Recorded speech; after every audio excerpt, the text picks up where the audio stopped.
Hi diddly ho, Prepperinos. It's almost winter time. I get to talk about winter weather preparedness as part of the 30 days of 30 days of preparedness collaboration. All the other contributors are in the description below, so go check them out and see what everyone is adding, and the link to the playlist will be there as well. Winter weather. Just like all of our preparedness, we're going to focus on our needs first. You're going to identify what your needs are and then how to meet those needs. So I'm going to talk about a few different needs and then how we can address those. First, when you think about winter weather, warmth, right? So if you're at home, a fireplace is awesome. That was one of the top 5 things I wanted when I moved into my home. I wanted to make sure we had a fireplace. And that's so that no matter what is happening, if the power's out and nothing else, I can start a fire inside and have a little bit of warmth. So if you've got a wood stove, even better, you'll be able to cook easily on there. Some caution with that is carbon monoxide. There's also the fire hazard itself. Make sure you have working carbon monoxide and smoke detectors. And anytime you're using any combustion method of heating, cooking inside your home or around your home, make sure that you've got some carbon monoxide detectors. It's super important.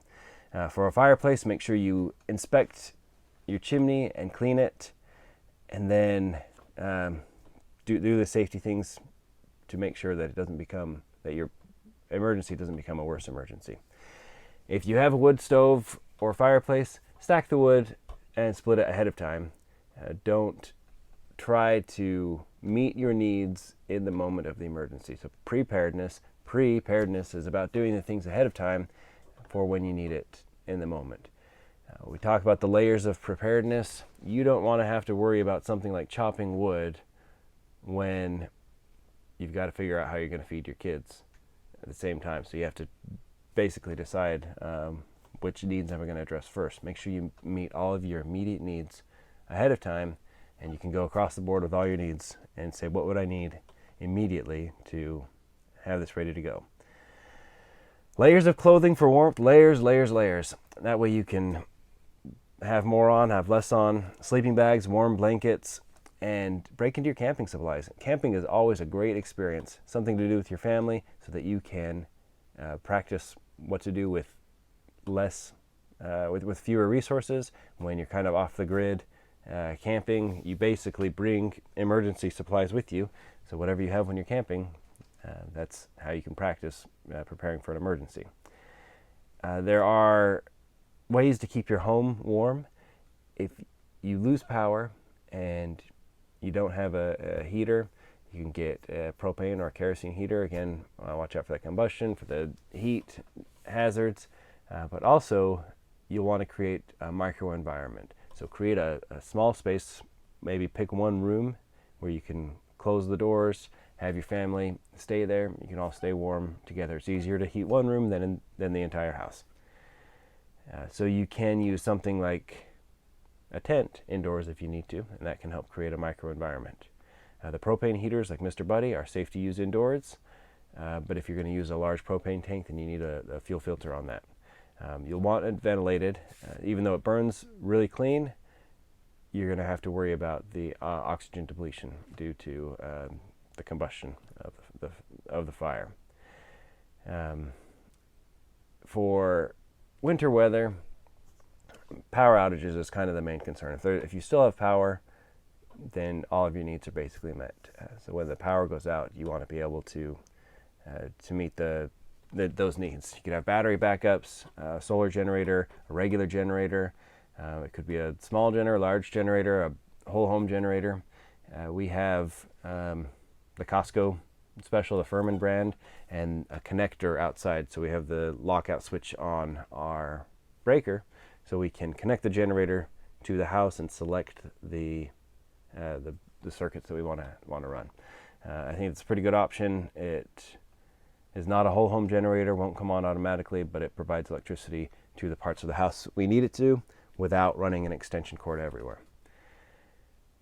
Battery backups, phone chargers, battery banks. Even if you don't have a generator, those things are, whether you have a generator or not, those things are good to have. Your car is a generator in itself, so if you need to I remember during one power outage, I was sitting in my car working at a Wi-Fi hotspot plugged in my laptop, and I was running emergency operations at my workplace from my home where we also didn't have power. So your car is a great resource, can also be a microenvironment if you need it to, and you also need to have a car kit, so if you are ever stranded in your car, you have everything you need there. For sanitation and hygiene at home, avoid the need to use extra water, like washing dishes. So if you have disposable plates, utensils, all of that to eat your food on, then it can be thrown away, disposed of, versus stacking up dirty dishes in your home. So that's always a good way to handle emergencies, is to just avoid doing the things you normally would. So avoid washing dishes. I'm pretty good at avoiding washing dishes, but especially in an emergency. You use more water than you think, so store a lot of it, but also conserve by avoiding things that you would normally do. If you need to wash some clothing, maybe just wash the hot spots, the dirty spots. Have some sanitary wipes. Some of your stored water may be needed to flush a toilet if you don't have water. We're on a well, so when we don't have the generator connected, we don't have water. So if you're on municipal water in a city, then you may still have water when the power's out, and that'd be great. But having stored water to flush the toilets, it's easy to do, but you run out of water a lot quicker that way. For winter weather, you always want to be aware ahead of time that a storm might be coming, but also have situational awareness during the winter weather as well. So look at your official sources for forecasts.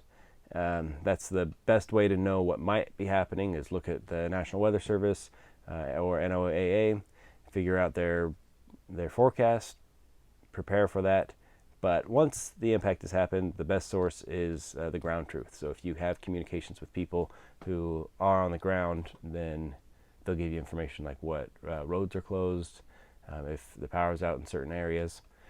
You'll definitely know what's happening in your home if your power's out, or if you are snowed in. When I was a kid, we would get extra snow days on my road, because even if the rest of the school was open, the drifts would cover our road so thoroughly that the bus would just say nope and keep driving. So we would get extra snow days just because of the snow drifts on a road that hadn't been plowed. You want to bookmark on your phone or your computer for easy access your power company, your local Department of Transportation, to see where the outages are and the estimated restoration, where the road closures are.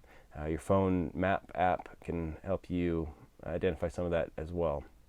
And then your emergency numbers, keep them in a physical copy in your emergency plan. Know how to check for utility and power outages on your phone, how to check for the closed roads, especially if you need to get anywhere.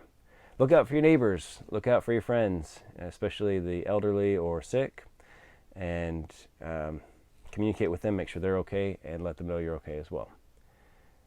If you're going to be cooking or using food, my best tool for a power outage or cooking in cold weather is just a simple butane stove. I love it. It's so easy to set up and use, and you'll want to use food that takes little or no preparation, especially that doesn't require a lot of utensils or even cooking in the pot. So if you could just heat up a meal or heat up water and add it to something like a freeze-dried meal. We all know Mountain House Nutrient Survival is really delicious. Those prepackaged freeze-dried meals that you can add hot water to and then have a meal, or the pouch meals like the MRE type foods where you can use the MRE heater or put it in a pot of boiling water. A lot of different options for cooking.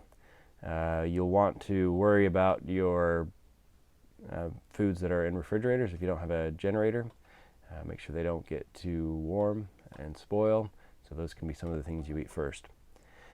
For your refrigerator and your freezer, when the power goes out, open it up, take a picture, close it.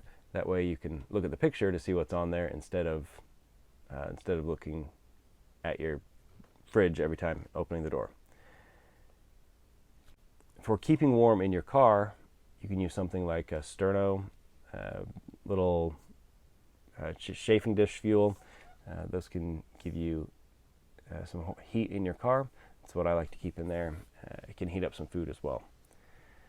Melting snow to get water takes a lot of resources, so I don't recommend that unless you absolutely have to, because you're just going to be burning up your fuel trying to melt snow.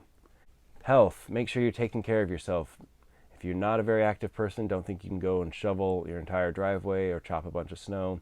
The heart attacks increase significantly in the first snow of the year. Make sure that you have a good fitness routine ahead of time. When it comes to cold weather, the very young and the very old are most susceptible. And don't overexert yourself. Stay hydrated, get plenty of sleep and rest, proper nutrition. Make sure that you are meeting your medical needs. Have some first aid kit, first aid items, and know what to do for hypothermia and warming people up, keeping them dry, and then also cold weather injuries like frostbite, and then getting people to help. So you'll want the tools and equipment that you'll need to be able to get out if you need to. A chainsaw, a snow blower, snow shovel, things that can get you out if there's snow, but also any tool or equipment you have, you need to maintain it. If you have a generator, snow blower, you'll need to treat your fuel, keep any batteries charged, make sure the oil and filter are changed on anything that requires it, and conduct all your checks and maintenance before winter gets there. If you have pipes that freeze and break, you'll need to shut off your water, and you're going to lose water. But to keep them from breaking, you'll want to keep some water flowing. So if you have water but no heat, just keep the water running on a trickle in several sinks in your house. Disconnect outdoor hoses, and check to make sure that everything is fine and not leaking. Again, keep your car kit ready to go. You don't want to be stranded out on the freeway trying to get home, and suddenly you're stuck in traffic because there was a crash or there's ice or snow that hasn't been plowed. Don't keep your car running nonstop. Keep the exhaust pipe uncovered, and make sure you have all of your tools. And always remember that four-wheel drive helps you go. It does not help you stop. So just because you have four-wheel drive or chains on your tires doesn't mean that you're going to be able to go your regular speeds. It'll keep you going in the snow, but you still want to maintain distance and slower speeds so you can stop safely. Make sure you have your car kit, your jumper cables, shovel, emergency supplies, sleeping bag, scraper.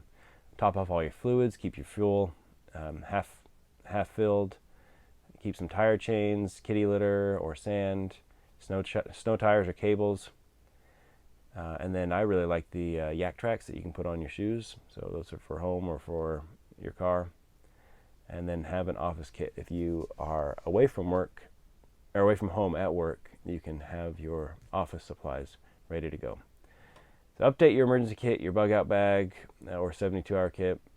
Have clothes that are appropriate for wintertime. So when it comes to winter, you want to maybe rotate the clothes or add extra layers into your emergency kit.